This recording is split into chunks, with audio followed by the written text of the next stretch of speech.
But prior to that, one of the most notable things about going to Europe was the free movement throughout Europe because of something known as the European Union. What if I told you that that was pirated from the Caribbean? That's right. The Federation was the first political union in all of the world.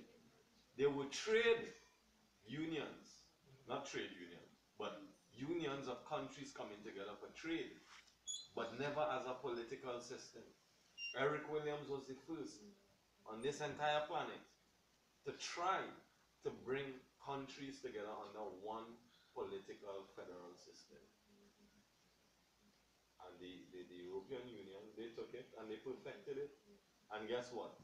In any history books that you read about the start of the European Union, they're going to tell you some bullshit about after World War II, people was dying and they need to find an answer. So they say, let's never fight again and let's become friends. They would never tell you that they plagiarized a concept that was built right here in Trinidad. This is ours. So between the years 1958 and 1962, actually had a West Indian Federation. Anybody know a place called Federation Park? Yeah. What is the most recognizable thing about Federation Park?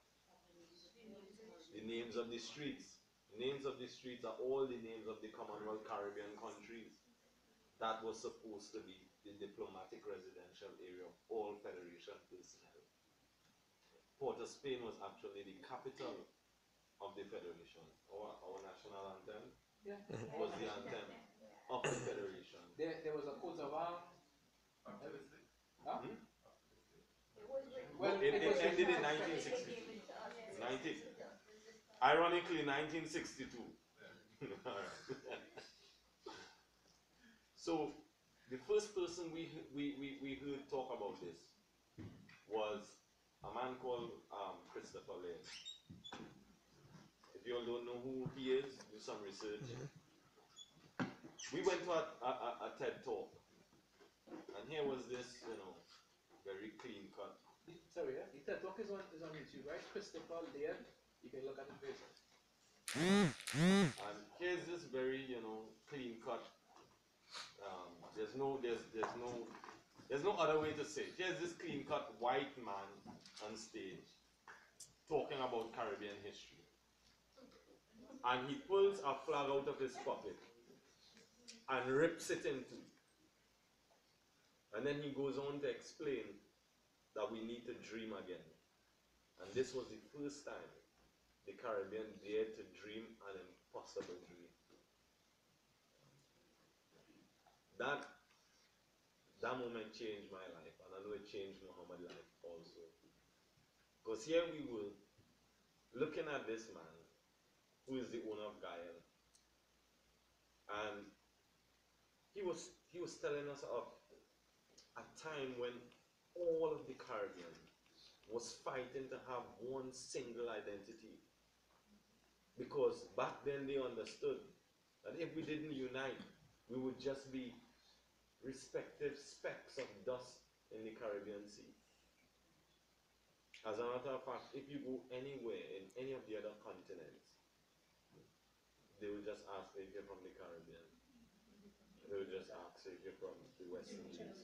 Or they will ask you if you're from the most famous or the most known Caribbean island, which is Jamaica. Yeah. And as he told his story, he said when the Federation dream crashed, at that point in time, there was recorded a high suicide rate across the Caribbean. People didn't want to live again. Imagine that at that point in time, we didn't have any nonsense called American dream. There was no aspiration to leave here and go somewhere else where McDonald's cheap. That wasn't the dream. The dream was to stay here and build a force that could reckon with the entire world. And what was even more inspiring to me was understanding that at one level you had the politicians trying to think and fine-tune this political system, but under that you had the artists. You had the artists. You could go on YouTube and you could look up a song by Sparrow called Federation. Talking about when Bustamante, led the then Brexit of Jamaica out of the Federation. You jammed it? False. And Bustamante, he was the Prime Minister of Jamaica at the point in time. Oh, Christopher Laird. Lair. And that then is when we had that famous quote from Eric Williams that almost nobody, unless you know about the story of the Federation, would understand when he said 1 from 10 leaves what? Oh. But 1 from 10 leaves what? 9, right? No, but if you have the figure 10 and you take away 1, what do you have? No. Right. And that was evidence of how audacious the Caribbean dream was. Is either we all in or we all out. It was a pact that all the Caribbean islands stood hand in hand and said, listen, if we're going to leave our former masters, we might as well do it together. And we might as well take on the new system of colonialism together. Yeah. And yet,